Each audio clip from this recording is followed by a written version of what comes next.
بسم الله الرحمن الرحيم. شرط المفسر في باب أسباب النزول. إنما شرط المفسر معرفة أمرين: الأول معرفة تلك القصص التي تعرض الآيات لها، فإنها لا يتيسر فهم إيماء الآيات إلا بمعرفتها. والثاني معرفة تلك القصة التي تخصص العامة أو نحو ذلك من وجوه صرف الكلام عن الظاهر، فإنه لا يتأتى فهم المقصود من الآيات بدونها. شرط المفسر فی باب اسباب النزول، اسباب نزول کے باب میں، یا ترجمہ کریں گے اسباب نزول کے سلسلے میں مفسر کی شرط یا مفسر کی ذمہ داری۔ انما شرط المفسر معرفت امرین، بے شک مفسر کے لیے دو باتوں کا پہچاننا شرط ہے۔ مفسر کی شرط دو باتوں کا پہچاننا ہے۔ الاول، پہلی بات، معرفت تلک القصص التي تعرض الآیات لها، ان واقعات کا جاننا جن کی طرف آیات اشارہ کرتی ہیں۔ عرض یعرض، تعریض کے معنی آتے ہیں اشارے اور کنایے میں بات کہنا۔ تو معرفت تلک القصص التي تعرض الآیات لها، ان واقعات کا جاننا جن کی طرف آیات اشارہ کرتی ہے۔ فإنه لا يتيسر فهم إيماء الآيات إلا بمعرفتها، کیونکہ آسان نہیں ہے ان واقعات کو جانے بغیر آیتوں کے اشارے کو سمجھنا۔ فإنه لا يتيسر، آسان نہیں ہے، فهم إيماء الآيات، آیات کے اشارے کو سمجھنا، إلا بمعرفتها، مگر ان واقعات کو جان کر۔ والثانی، دوسری بات، معرفت تلک القصہ التي تخصص العام، اس واقعے کو جاننا جو عام کو خاص کرتا ہے، یعنی آیت کے عام مفہوم کو خاص کرتا ہے۔ او نحو ذلك من وجوہ صرف الکلام عن الظاہر، یا اس کے مانند کلام کو ظاہر سے پھیرنے کی صورتوں میں سے۔ فإنه لا يتأتى فهم المقصود من الآیات بدونها، کیونکہ ان واقعات کے بغیر ممکن نہیں ہے آیات کے مقصود کو سمجھنا۔ فإنه لا يتأتى فهم المقصود من الآیات، آیات کے مقصود کو سمجھنا ممکن نہیں بدونها، ان واقعات کے بغیر۔ تأتی، یتأتی کے معنی آتے ہیں آسان ہونا۔ تأتی الامر، معاملے کا آسان ہونا یا ممکن ہونا۔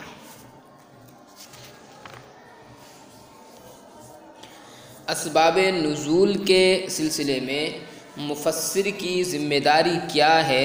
مصنف رحمۃ اللہ علیہ نے اس سلسلے میں دو باتیں ذکر کی ہیں۔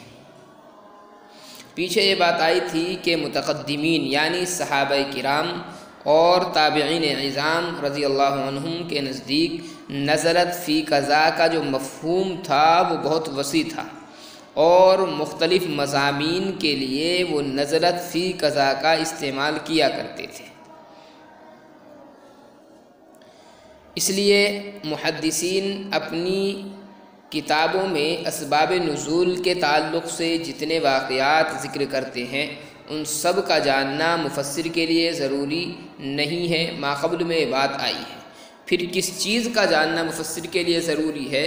تو یہاں سے مصنف نے اس چیز کو بیان کیا ہے کہ مفسر کے لیے ان واقعات میں سے صرف دو قسم کے واقعے ہیں جن کا جاننا ضروری ہے۔ پہلا، وہ واقعات جن کی طرف آیت میں اشارہ آیا ہے۔ ایسی آیات کو واقعات کے علم کے بغیر جو کہ سمجھا نہیں جا سکتا، تو اس لیے ان واقعات کو جاننا ضروری ہے ان آیات کو سمجھنے کے لیے۔ مثال کے طور پر غزوہ بدر میں مسلمان کہاں ٹھہرے ہوئے تھے، کفار کے لشکر کا پڑاؤ کہاں پر تھا، اور جس قافلے کے تعاقب کے لیے نبی کریم صلی اللہ علیہ وسلم اور آپ کے ساتھ صحابہ کرام کی مختصر سی جماعت نکلی تھی وہ قافلہ کہاں پر تھا۔ تو اس کی طرف اشارہ کرتے ہوئے اللہ تعالیٰ نے سورہ انفال میں ارشاد فرمایا ہے، اذ انتم بالعدوۃ الدنیا وہم بالعدوۃ القصویٰ والرکب اسفل منکم، جس وقت تم ورلے کنارے پر تھے اور وہ پرلے کنارے پر تھے اور قافلہ نیچے اتر گیا تھا۔ تو اب ادھر کا کنارہ ادھر کا کنارہ اور قافلے کا نیچے اترنا، یہ ساری چیزیں اسی وقت سمجھ میں آ سکتی ہیں جبکہ غزوہ بدر کے متعلق جو واقعات ہیں ان واقعات کو آدمی اچھے طریقے سے جانتا ہو، ان واقعات کا علم رکھتا ہو۔ تو پہلی چیز۔ دوسری چیز کیا ہے؟ ان واقعات اور اسباب نزول کا جاننا ضروری ہے جو آیت کے عموم میں تخصیص کر دیتے ہیں یا آیت کے ظاہری مفہوم کو بدل دیتے ہیں۔ جیسے مثال کے طور پر سورہ بقرہ میں اللہ تعالیٰ کا ارشاد ہے وَلِلَّهِ الْمَشْرِقُ وَالْمَغْرِبُ فَأَيْنَمَا تُوَلُّوا فَثَمَّ وَجْهُ اللَّهِ، اللہ ہی کے لیے مشرق و مغرب ہیں، بس جدھر تم چہرہ کرو ادھر اللہ تعالیٰ ہے۔ تو اس آیت سے بظاہر یہ معلوم ہوتا ہے کہ نماز میں کسی خاص جہت کی طرف چہرہ کرنا ضروری نہیں ہے، کسی بھی طرف چہرہ کر کے رخ کر کے نماز پڑھ سکتے ہیں۔ حالانکہ سب جانتے ہیں کہ یہ جو مفہوم ہے یہ بداہتاً بالکل غلط ہے۔ خود قرآن کریم نے اس کا انکار کیا۔ قرآن کریم میں ہے فولی وجہ کا شطر المسجد الحرام، کہ خانہ کعبہ کی طرف نماز کے لیے رخ کیجیے۔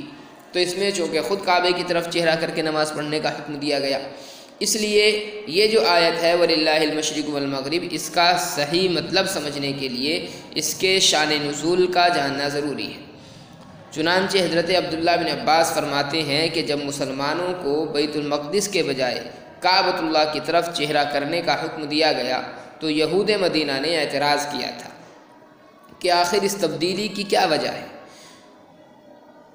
تو اس پر جو ہے یہ آیت نازل ہوئی ہے، جس کا مطلب یہ ہے کہ ہر سمت اللہ تعالیٰ ہی کی ہے اور اللہ تعالیٰ ہر طرف ہیں، لہٰذا وہ جس طرف چہرہ کرنے کا حکم دیں ادھر چہرہ کرنا واجب ہے۔ اس میں کسی بھی طرح کی چوں چرا کی گنجائش بالکل نہیں ہے۔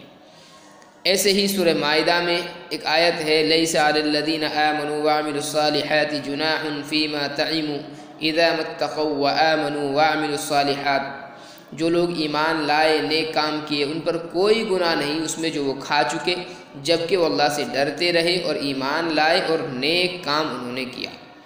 تو اس آیت سے بظاہر یہ معلوم ہوتا ہے کہ مسلمانوں کے لیے کسی بھی چیز کا کھانا حرام نہیں ہے۔